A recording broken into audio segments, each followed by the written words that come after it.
잘 오셨습니다. 은혜 받으시기 바랍니다. 지난 5일 동안 잘 지내셨습니까? 예, 별로 신통치 않았다. 예, 우리가 지난 시간에 이어가지고 오늘도 재림에 대한 말씀을 보겠는데 한번 따라하겠습니다. 마라나타, 아멘 주 예수여, 오시옵소서. 여러분, 주님의 재림에 대한 소망이 있습니까, 여러분? 데살로니가 교회가 믿음의 역사와 사랑의 수고와 소망의 인내가 있었는데 오늘날 한국 교회 안에 가장 연약한 것이 뭐냐면 재림에 대한 소망이에요. 일제 시대에 가장 강력하게 나타났던 것은 뭐냐면 재림에 대한 소망입니다. 왜 그렇겠어요? 살기가 너무 어려우니까, 환난과 핍박이 있으니까 이 땅에 사는 것보다 차라리 떠나서 주님과 함께 있는 게 좋다, 이렇게 생각이 됐잖아요. 지금 시대는 어떤 시대입니까? 너무 편하잖아요. 예. 얼굴 한번 보세요, 여러분. 얼마나 편합니까? 지금 걱정, 근심이 없잖아요. 지금 여러분 얼굴에. 사는 게 너무 편안하니까 재림에 대한 소망이 사라졌어요. 차라리 이곳에 있는 게 더 낫다. 거기 가는 것보다. 옛날 그런 말 했잖아요. 이성에 개똥밭에 굴러도 이성이 낫다. 그런 말 했잖아요. 그래서 우리가 이 데살로니가 살펴보면서 다시 한번 우리에게 재림에 대한 소망이 내 안에 있는지 한번 우리 자신을 돌아봤으면 좋겠습니다. 여러분의 그러한 은혜가 있기를 주의 이름으로 축복합니다. 자, 우리 1절과 말씀 같이 한번 읽어보겠습니다. 시작. 형제들아, 때와 시기에 관하여는 너에게 쓸 것이 없음은. 재림에 있어 가지고 가장 관심을 가지는 것이 뭐겠습니까? 언제 주님이 오시느냐 하는 거예요. 데살로니가 교회가 소망의 인내를 가지고 있었습니다. 재림에 대한 소망을 간절히 가지고 있었는데 이때는 언제냐면 여러분, 지금은 예수님이 하늘로 올라가시고 난 다음에 그 2000년이 벌써 지났잖아요. 그때는 불과 몇 년이 안 지났을 때예요. 그 주님이 사도행전 1장에 보니까 하늘로 가실 때 천사들이 뭐라고 이야기하냐면 하늘로 가심을 본 그대로 오시리라 했잖아요. 그러니까 예수님이 곧 오신다 생각했어요. 금방 온다고 생각했는데 안 오시는 거라. 그러니까 사람들이 어떻게 생각하냐면 주님이 안 오시는갑다, 이제. 이렇게 방탕해지기 시작한 거예요. 근데 베드로후서 3장에 뭐라 말하냐면 주님의 날에 대해서 이렇게 말합니다. 주께는 하루가 천년 같고 천년이 하루 같다. 주의 약속이 어떤 이들의 말같이 더딘 것이 아니라 오직 너희가 다 회개하고 구원받기를 원하신다, 이렇게 말해요. 그러니까 주님이 왜 늦게 오시느냐? 첫 번째는 주님의 시간 개념은 우리하고 달라요. 주님이 곧 오신댔는데 우리는 곧 하면 언제입니까? 내일 모레. 내일 모레 되고 예배 마치고 바로 오실 수도 있잖아요. 근데 주님의 시간은 그렇지 않다는 거예요. 두 번째는 뭐냐면 아직까지도 주의 복음을 듣고 회개하고 돌아와야 될 사람들이 아직 많이 남아있다, 이 말이에요. 그래서 주님이 늦게 오신다는 거예요. 근데 이 성도들도 우리도 마찬가지예요. 주님이 계속 안 오시니까 어떻게 생각하냐면 계속 이제 늦게 오는 것처럼 생각한다는 거예요. 그러다가 갑자기 주님 오시는 거죠. 노아 홍수 때 어땠습니까? 노아가 계속 홍수 심판이 있을 거라 계속 이야기했는데 얼마 동안 없었어요? 120년 일반적으로 말하잖아요. 정확하게 말하면 120년 아니라고 말합니다. 근데 100년 가까운 시간을 노아가 외쳐도 안 오니까 사람들이 어떻게 생각하죠? 안 온다는 거예요, 이제. 그러니까 노아의 말을 어떻게 생각했습니까? 가볍게 생각하는 거예요. 소돔과 고모라의 심판 때도 마찬가지입니다. 천사가 롯에게 소돔과 고모라 심판을 알려줬죠. 그 롯이 누구한테 이야기합니까? 딸하고 사위들에게 이야기하죠. 그런데 사위들은 어떻게 생각했어요? 성경에 보면은 그 하나님 말씀을 농담으로 여겼다, 이렇게 말해요. 저는 여러분들이 하나님의 말씀을 농담으로 여기지 않게 되기를 주의 이름으로 축복합니다. 오늘 첫 번째로 재림에 대해 주시는 하나님의 메시지가 뭐냐? 2절을 같이 한번 읽어보겠습니다. 시작. 주의 날이 밤에 도둑같이 이를 줄을 너희가 자신이 자세히 알기 때문이라. 자, 주님의 날에 대한 첫 번째 교훈은 뭐냐면 어떻게 오신다고요? 도둑같이 오신다는 거예요. 자, 이 도둑같이 오신다는 말을 이단들은 어떻게 해석을 했냐면 도둑이 비밀스럽게 오잖아요. 그러니까 주님이 사람들이 모르게 오신다는 거예요. 그러니까 재림 교주가 이만희가 모르게 왔는데 재림 예수로 사람들이 알아본다 못 알아본다? 못 알아보고 있다 이렇게 해석을 해요. 이단들의 해석은 문제가 뭐냐면 들어보면은 그럴듯해요. 분별력이 없으면은 넘어가요. 비밀스럽게 왔다는 거예요. 여러분 어떻게 생각하십니까? 주님이 도둑같이 오신다는 것이 비밀스럽게 오신다는 거예요. 그럼 어떻게 오신다는 거예요? 전혀 생각지 못했던 때 온단 말이에요. 전혀 예상치 못했던 때에 온다는 것을 무엇같이 하겠다? 도둑같이라 말한 겁니다. 도둑이 여러분 자기 일 보러 가는데 전화해가지고 맨날 몇 시에 가겠습니다 고객님 이렇게 하면은 그건 도둑이 아니고 그 코디죠. 코디. AS 해준 사람이죠. 도둑은 어떤 날 갑자기 온단 말이에요. 전혀 생각지 못했던 때 온단 말이에요. 근데 우리나라 옛날에 다미성교회 이장림 목사가 어떻게 주장을 했냐면 1992년 10월 28일 저녁 몇 시에? 12시에 온댔어요. 12시에. 잘 모르시는 갑네. 그 다가올 미래를 준비하라. 다미 선교회가. 세상 사람들 뭐라 말했냐면 다 미친 사람들의 선교회다 이랬거든요. 1992년 10월 28일 딱 못 박았어요. 왜 못 박았겠습니까? 우리가 생각할 때는 아유 저 바보 같은 사람들 어떻게 저리 날짜를 주니 모른다 했는데 이렇게 하지만은 그 사람들은요 환상을 통해 가지고 또 귀의 음성을 통해 가지고 들은 거예요. 그걸 여러분들이 그런 걸 놓치면 안 돼요. 그 여러분들이 주의해야 될 게 뭐냐면은 어떤 뭐 목사님이나 또 뭐 예언자들이 환상을 본다. 또 뭐 주님과 이야기해 가지고 어떤 말을 들었다. 뭐 유튜브에 이런 말 하면은 사람들 혹해요. 야, 대단한 신령하다. 뭐 우리 김영석 목사님 맨날 밥만 먹는데 뭐 저 목사님 뭐 얼마나 신령하길래 뭐 주님과 대화도 하고 음성도 듣고 막 그거 다 조심해야 돼요. 이장님 일당들이 다 그렇게 생각했단 말이에요. 실제로 환상이 있고 또 그런 음성이 듣는 거예요. 그러니까 넘어가지 여러분. 사람들이 일반적으로 그냥 주장한 데가 넘어가는 게 아니거든요. 반드시 미혹에는 뭐가 따르냐면 표적이 따라가요. 근데 그 표적이 나타난다 해가지고 우리가 따라가면 안 된단 말이에요. 뭘 기준으로 삼아야 됩니까? 하나님의 말씀으로. 말씀이 기준이 되는데 넘어가는 거예요.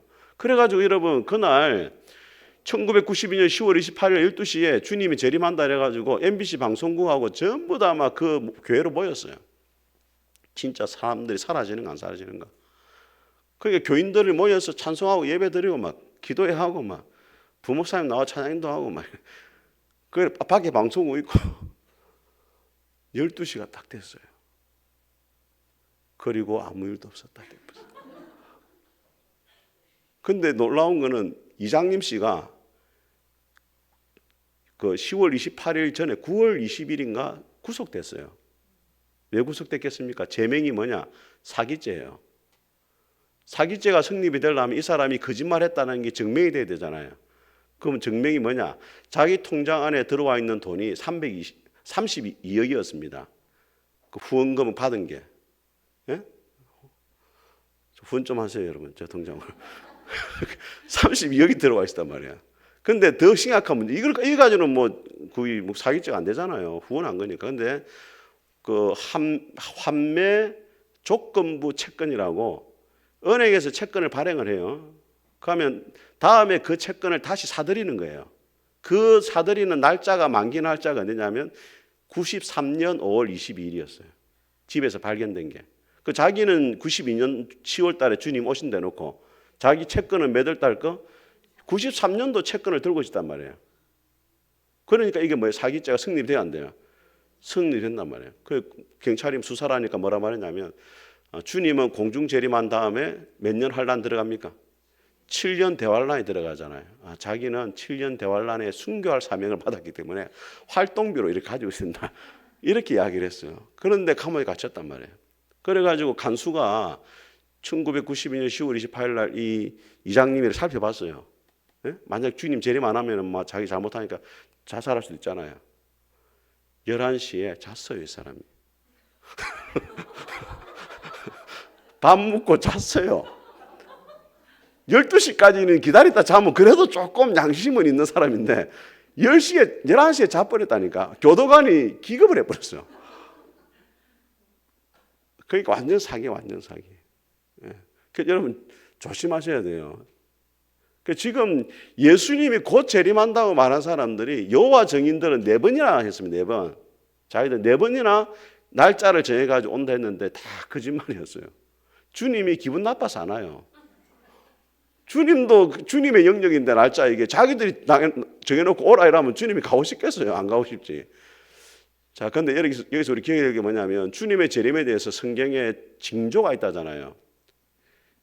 마태복음 25장에 보게 되면은 24장에 보면은 5가지 징조가 나와요. 첫째는 뭐냐면 미혹하는 일이 있을 거다. 다르게 말하면 자칭 예수들이 많이 일어난다는 거예요. 그리고 뭐 아까 말했던 그런 선교 단체를 통해 가지고 미혹하는 자들이 많이 일어난다는 거예요. 이게 첫 번째 징조입니다. 두 번째는 뭐냐면 민족 간의 전쟁입니다.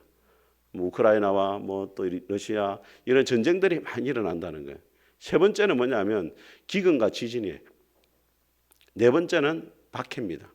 다섯 번째는 땅끝까지 복음이 전거되는 거예요. 그러니까 일이 되면은 뭐가 오신다? 주님 오신다. 그러니까 주님의 날짜는 몰라도 어느 정도 시기는 예측할 수 있다 없다. 그러니까 이런 문제지. 그게 문제예요. 그렇게 생각하면 안 돼요, 여러분. 징조를 보면은 주님이 재림할 수 있다. 어느 정도? 그러면 이 정도 됐으니까 뭐 1, 2년 안에 오시겠다. 이렇게 되면 문제가 되는 거예요. 그러면은 그날과 그 시를 안다는 말씀하고 안 맞는 거예요, 이게. 그러니까 문제가 된단 말이에요. 잘 생각해 보세요. 24장에 보면은 뭐라고 되어 있냐면 이렇게 되어 있어요.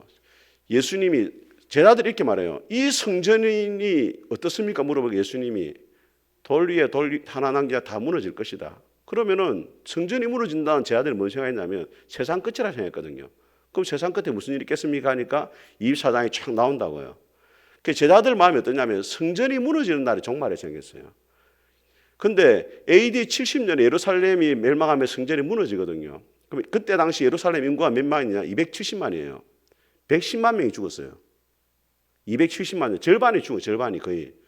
그러면 사람 생각 어떻게 하겠어요? 야, 이렇게 사람들이 많이 죽는 대환란이 없은 거예요, 지금까지. 그 어떤 생각이 들겠어요? 주님이 곧 오시겠다. 그 당시에 또 적그리스도들 자칭 예수들이 많이 있었으니까 또 그때도 주님 안 오셨어요. 유럽에 패스트가 돌았을 때 유럽 인구의 3분의 1이 죽었습니다. 전염병 때문에. 그때 주님 오셨습니까? 사람들이 그때도 주님 오실 줄 알았어요. 안 왔어요. 1, 2차 세계대전 때 얼마나 많은 사람이 죽었습니까, 여러분? 그런 전쟁이 없었잖아요. 지금보다 훨씬 그때가 더 종말에 가까워요, 안 가까워요? 징조로 보면 가깝잖아요. 그때 주님 왔습니까, 안 왔습니까? 안 왔잖아요. 그런데 지금 뭐 우크라이나 이 정도 되고 뭐 지진한다, 주님이 곧 오신다고 뭐 예측을 하고 이 어리석은 이야기란 말이에요. 우리가 뭘 생각해야 되느냐? 첫째는 주님은 재림하신다. 두 번째는 뭐가 있다? 징조가 있다는 거예요. 그렇지만 안다 모른다? 몰라요. 그럼 결론은 뭐냐? 우리가 예측하지 못했던 때에 주님은 오신다 이 말이에요. 그렇게 생각을 해야 돼요. 물론 이런 거 지진이나 전쟁을 보면서 이 세상이 언젠가는 망하겠구나 이 정도 생각을 해야 되지, 이것을 가지고 몇 년 안에 주님이 올 거라고 예측하는 것은 잘못된 생각이란 말이에요. 주님은 전혀 생각지 못했던 때에 뭐 한다? 오신다. 이걸 생각해야 돼요, 우리가. 그것만 생각해야 되지, 징조를 보면서 그날이 가까웠다. 물론 생각하는 것은 맞죠. 그런데 그걸 가지고 정확한 날짜를 짚고 어떤 시기를 짚는다는 것은 잘못된 거다. 그걸 여러분들이 생각을 해야 됩니다. 이것이 주님이 오늘 우리에게 주시는 첫 번째 메시지. 뭐라고? 주님은 뭐같이 오신다? 도둑같이 오신다. 자, 그러면 어떻게 주님의 재림을 준비해야 되느냐? 4절과 5절을 우리 6절까지 같이 한번 읽어보겠습니다. 제가 먼저 읽겠습니다. 형제들아, 너희는 어둠에 있지 아니하며 그 날이 도둑같이 너희에게 임하지 못하리니 너희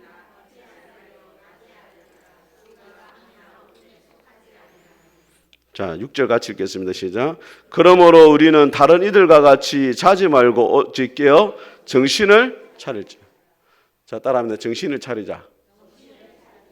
예, 오늘 바울이 뭐라고 이야기하냐면 너희들에게는 도둑같이 못 온다는 거예요. 왜 도둑같이 못 옵니까? 정신 차리고 있으니까. 예.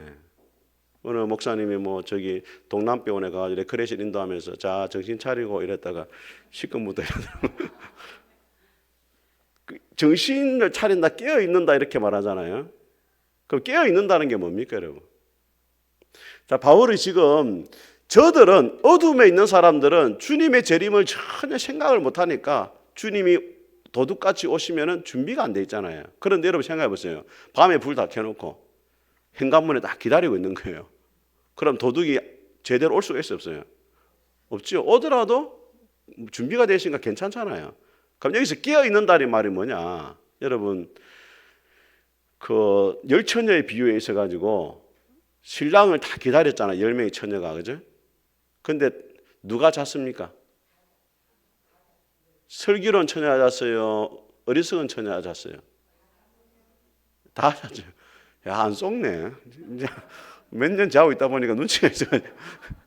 다 잤단 말이에요. 다 잤다는 말은 뭐냐면 신랑이 친구들이 기다리는 때에 안 왔단 말이에요. 안 오니까 다 자버리지. 그런데 5명의 처녀는 등불도 가지고 기름도 가지고 있잖아요. 그러니까 신랑이 온다 하니까 맞으러 나가잖아요. 문제가 안 된단 말이에요. 그럼 도둑같이 오신 게 아니에요, 이거는. 무슨 말 알겠죠? 주님 오실 때 맞으러 갔으니까. 근데 5명의 어리석은 처녀는 기름을 준비를 못 했잖아요. 밖에 슬피 울며 이를 갈았단 말이에요. 그래서 결론적으로 뭐라 되어 있냐면 그날과 그때를 너희가 알지 못하니 깨어 있으라 이렇게 말하거든요. 그 깨어 있는다는 게 뭐냐? 주님이 오시는 날을 뭐 한다는 거예요? 준비한다는 거예요. 그럼 여러분 준비가 되어 있습니까 지금? 예? 오늘 그래도 기도에 오신 분들은 그래도 준비가 조금 되는 거예요. 왜냐하면은 성경에 깨어 있다는 말이 또 뭐가 되냐면 항상 기도하고 깨어 있어라 이렇게 말하거든요. 그러면 기도하지 않는 사람은 뭐 하는 거예요? 자고 있는 거예요. 영적으로 자고 있는 거예요. 그럼 기도에 와서 자는 사람은 뭡니까?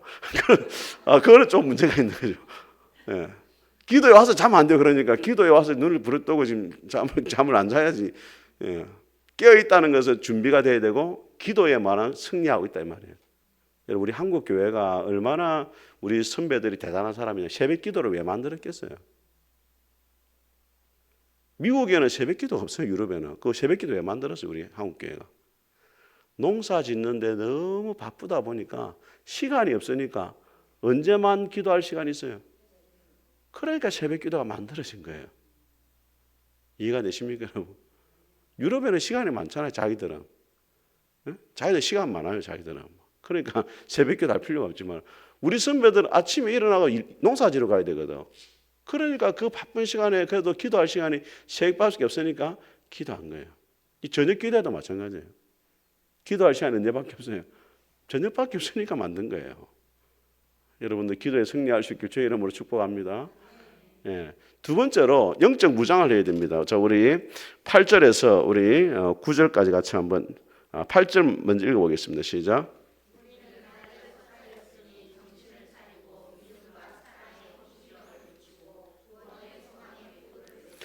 자, 여기 보면은 이 영적 전쟁에 있어 가지고 그 무기를 말하는데 첫 번째는 뭡니까? 믿음과 사랑에 뭘 붙이라? 호신경. 호신경은 뭐냐면 흉패입니다. 흉패. 여러분 갑옷을 입고 나면 이 가슴에서 이 허리까지 내려오는 철갑 같은 옷이 있잖아요. 그게 바로 흉패입니다. 흉패. 에베소 6장에 보게 되어지면은 의의 흉배를 붙이라 이렇게 말하잖아요. 그 왜 붙이냐면 사탄이 계속해서 화살을 쏘아야 되거든요. 무슨 화살이냐면 의심의 화살을 쏘아야 되고 정죄의 화살을 쏘아야 되고 절망의 화살을 쏘아야 되잖아요. 그걸 방어하기 위해서 붙이는 거예요. 근데 오늘 바울은 뭘 붙이라고 하냐면 믿음과 사랑의 호신경이다. 그 다음에 뭘 써야 된다? 머리에는 소망의 투구를 써야 된다. 따라합니다. 믿음과 소망과 사랑. 이 세 가지가 신앙에 제일 중요한 거예요. 데살로니가 1장에도 바울이 이야기했죠. 데살로니가 교회가 자랑하는 것은 따라합니다. 믿음의 역사, 사랑의 수고, 소망의 인내. 그 다시 한번 5장에서 이야기하고 있는 거예요. 첫 번째 뭘 가져야 된다? 믿음의 호심경. 예. 여러분 믿음이라는 게 뭐예요, 여러분? 믿음이라는 게 하나님을 믿는다 이야기할 때 이런 겁니다. 어떤 상황이 닥쳐와도 내 인생에 하나님은 항상 옳습니다라고 고백하는 거예요. 여러분의 삶에 아무리 불행이 찾아오고 문제가 찾아와도 하나님은 항상 옳습니다. 하나님을 언제나 신뢰합니다. 욥의 고백처럼 환난이 닥쳐오고 고난이 닥쳐와도 주신 자도 여호와시고 취하신 자도 여호와시오니 여호와 이름이 찬송을 받기를 원합니다. 하나님을 신뢰하는 거죠. 욥의 아내는 어떻게 말했습니까? 하나님을 욕하고 죽어라. 욥의 아내는 왜 그렇게 말했겠습니까? 환경을 바라보니까 도무지 하나님을 믿을 만한 분이 아니라는 거예요. 그래서 여러분, 우리가 세상의 문제를 바라볼 때 두 가지 관점을 가야 돼요. 첫째는 뭐냐면 환경을 바라보고 하나님을 바라보면은 우리가 낙심해요. 근데 한번 따라합니다. 하나님의 눈으로 환경을 바라봐라. 그래야 하나님을 신뢰할 수 있어요. 환경을 통해서 하나님 보면은 낙심해요. 하나님을 통해서 뭘 봐야 돼요? 환경을 봐야 돼요. 그러면은 하나님을 믿을 만한 분이니까 이런 환경을 허락하신데도 뭐가 있다? 이유가 있을 거란 말이에요. 그러면 그 하나님 뭐 할 수 있습니까? 우리가 신뢰할 수 있단 말이에요.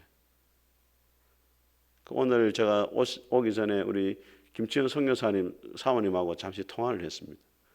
기도해야 되니까 또 소식을 좀 들어야 되잖아요. 며칠 연락이 없더라고. 그래서 전화를 하니까 조금 안 좋은 말씀을 하세요. 지금 이제 한국에 오셨거든요. 네. 태국에서 조금 상황이 갑자기 이제 한국으로 오신다는 이야기 들었는데, 뭐 저도 오실 거라 생각은 했지만은 갑작스럽게 생각을 못 했는데 태국의 상황이 조금 나빠진 것 같아요. 그래가지고 급하게 한국으로 와야 되겠다 생각해가지고 서울의 길병원으로 왔다가 검사 받고 다시 지금 고신의료원에 지금 중환자실에 있는데, 그 태국에 하고는 비교가 안 되더래요. 지금 그게 보니까 한국에 와보니까 느끼는 거예요. 태국에는 또 MRI도 못 찍어봤는데, MRI를 안 찍어보고 했을 때는 뇌에 이상이 없다고 생각을 했는데 MRI를 찍어보니까 이제 뇌가 손상이 된 거예요. 그래서 이제 사모님이 처음에는 이제 제가 뭐 이야기를 하니까 동영상을 하나 보내왔어요. 무슨 동영상이냐면 뭐 여보 발 들어 하니까 발도 들고, 뭐 손 잡아 하니까 손도 잡고, 말은 안 하고 의식은 없는데 그 이야기를 듣고 반응을 하는 거예요, 선교사님이. 그래서 긍정적으로 생각을 했는데 몸이 조금씩 굳어진다는 거예요. 힘이 없고. 그래가지고 이제 한국으로 와가지고 지금 이제 치료를 하고 있는데 사모님이 조금 생각이 좀 걱정을 많이 하고 있더라고. 그런 상황에서 우리가 보세요, 한번. 우리가 만약 여러분 개인이 주의 일을 하다가 복음 전하다가 그런 어려움을 겪었다 생각해 보세요. 하나님 원망이 안 되겠어요? 근데 환경을 보고 하나님 보면은 원망이 된다고. 그럴 수밖에 없죠. 사람이니까. 그런데 하나님을 보고 환경을 볼 때는, 환경을 볼 때 낙심이 되냐? 하나님 때문에 우리가 어떤 마음 가지고 있어요? 그래도 하나님을 신뢰할 수 있는 거죠. 믿습니까, 여러분? 그 믿음의 흉배를 딱 붙여야 돼요. 그래야 우리가 마지막 때 흔들리지 않을 수 있습니다. 두 번째는 뭡니까? 사랑의 호심경을 붙여라. 여러분, 말세가 될수록 사랑이 계속 식어지거든요. 얼마 전에 한번 보세요. 여러분, 의대생 한번 보세요. 그 살인사건 한번 보세요. 사람의 심령이 얼마나 메말라 갑니까, 여러분? 자기가 그래도 한때 사랑했던 여인을 갖다가 옥상에 데려가가지고 막 칼로 목을 20번이나 찔렀다더라고. 그 인간이 할 수 있는 게 아니잖아요. 그런데 마지막 때가 되면 될수록 사랑이 싹 식어지는 거라, 사람 마음속에. 그러니까 인간이 거의 뭐가 되냐면 거의 짐승이 되는 거예요. 짐승이. 동물이 되는 거예요. 근데 여러분, 우리가 그런 사람들 보면서 막 비난하고 하지만은 사실 여러분, 우리가 어떤 생각을 해야 되냐면 하나님이 우리에게 은혜를 거두어 가시면 우리 역시도 그런 사람이 될 수 있다는 생각을 해야 돼요. 절대 여러분들이 성급하게 막 비난하거나 교만한 마음을 가지면 안 돼요. 그런 거 보면서 나도 저와 같은 죄인인데 하나님이 나에게 은혜를 주셔가지고 그래도 내가 그렇게 살지 않고 주님 알고 여기까지 온 것 감사하다, 이런 생각을 해야 돼요. 믿습니까, 여러분? 사랑이 식어지는 시대에 우리가 뭘 생각해야 되냐? 사랑이 있어야 되잖아요. 그 사랑은 우리에게는 없어요, 사실은. 누가 사랑입니까? 하나님이 사랑이잖아요. 그러니까 하나님을 가까이 해야 우리 안에 뭐가 넘쳐요? 사랑이 넘치죠. 그래서 우리가 보통 뭐 이 삼각형 이야기를 하잖아요. 삼각형. 이 삼각형 꼭지점에 누가 계십니까? 하나님이 계시잖아요. 부부의 사랑을 이야기할 때 보통 그렇게 이야기해요. 남자 여자가 서로 서로 사랑하면은 이 사실 이 거리가 멀잖아요. 삼각이 여기서 여기까지 멀잖아, 남자 여자가. 근데 누구를 사랑하면, 하나님을 사랑하면은 점점 두 사람이 어떻게 돼요? 가까워지는 거예요. 둘이서 막 여보 막 사랑해 죽고 살고 나중에 뭐 찌지 뽑고 싸운다고. 그러니까 하나님을 점점점 사랑해야 두 사람이 더 뭡니까? 가까워지는 거예요. 그래서 여러분들이 미운 사람이 있잖아요, 성도들 중에. 그럼 여러분 안에 뭐가 없는 거예요, 지금? 여러분이 하나님과 멀어져 있다는 증거야. 누가 미워지면은. 하나님이 가까워지면은 누가 미워질 수가 없는 거예요. 여러분, 김영선 목사가 좋습니까, 싫습니까? 표정을 좀 밝게 하면서 이야기해요. 예, 미워지면은, 이게 누군가 미워진다는 거는 사랑이 식어진, 내 안에 사랑이 식어진 거예요. 그래서 사랑이 호신경을 붙여냈을 때 우리가 성도 간의 사랑을 생각하게 되면 더 중요한 건 뭐냐면 하나님을 우리가 더 사랑해야 돼. 예. 마지막에 뭘 써야 된다고? 예, 구원의 소망의 투구를 쓴다. 소망인데 무슨 소망이냐면 구원의 소망. 마지막 주님 앞에 설 그 소망. 주님이 재림하실 때 주님을 맞이할 수 있는 그 소망을 우리가 가져야 된단 말이에요. 예. 투구는 머리를 보호하잖아요. 머리가 깨지면 다 끝난 거예요. 천국 소망이 없으면 이 땅에서만 생각하면은 그거는 이제 믿음도 사랑도 다 소용이 없는 거예요. 예. 천국에 대한 소망이 있어야 이 땅에서 우리가 제대로 살지. 하나님 위해 살아가지. 천국 가지도 않는데 뭐 이 땅에서 주님을 위해 살아가는 게 무슨 소용이 있어요? 어떤 소망이 된다? 천국에 대한 소망이 우리 가운데 가득해야 돼. 천국에 대한 소망. 그런 천국에 대한 소망을 우리가 확신할 수 있는 이유가 뭐냐? 여러분 예수 믿고 천국 갈 수 자신 있습니까? 여러분 지금? 예. 자, 나는 오늘 천국 죽어도 하나님 천국 갈 수 있다 하는 사람 할렐루야 손도 보자. 할렐루야. 예. 아멘. 예. 근데 오늘 말씀 보세요. 9절과 10절 같이 한번 읽어보겠습니다. 같이 읽겠습니다. 시작. 하나님이 우리를 세우시면 노하심에 이르게 하심이 아니요 오직 우리 주 예수 그리스도께서 말미암아 구원을 받게 하심이라. 자, 다시 한번 읽겠습니다. 제가 읽겠습니다. 하나님이 우리를 세우신 불을 불러주신 것은 노하심, 하나님의 진노에 이르게 하기 위해서가 아니란 말이에요. 뭘 위해서? 오직 우리 주 예수 그리스도로 말미암아 뭘 받도록? 하나님이 우리를 부르신 궁극적인 목적은 구원받기 위해서이고 10절에 다시 한번 언급합니다. 예수께서 우리를 위하여 죽으사 우리로 하여금 깨어있든지 자든지 뭐하도록 자기와 함께 살게 하려 하셨느니라. 이게 하나님의 본심이란 말이에요. 그러니까 하나님은 우리가 망하는 것을 절대 원하지 않습니다. 여러분, 어느 부모가 자식이 망하는 걸 원하겠어요? 여러분이 조금 부족해도 여러분을 구원하고 예수님이 왜 우리를 위해 죽으셨느냐? 영원토록 여러분을 예수님 곁에 두기 위해서 죽으셨단 말이에요. 믿습니까 여러분? 그래서 11절 말씀 같이 읽겠습니다. 시작. 그러므로 피차 건면하고 서로 덕을 세우기를 너희가 하는 것 같이 하라. 피차 건면하고 덕을 세우라는 말은 영적 성장을 위해서 서로 노력을 해라. 마지막 때가 다가온다. 주님 앞에 서기 위해서 이 일을 서로 하자. 주일날 제가 말씀드렸지만은 동력자라는 것은 뭡니까? 하나님을 힘있게 의지하도록 만들어주는 사람이다. 그래서 우리 푸른숲께 오늘 주님 앞에 나온 우리 여러분들이 정말로 믿음과 사랑의 호신경을 붙이고 구원의 소망의 투구를 쓰고 서로 격려하고 건면해가지고 더욱더 믿음이 성장하고 주님 보시 합당한 사람으로 세워지는 그러한 은혜가 있기를 주님 이름으로 축복합니다. 우리 같이 한번 찬송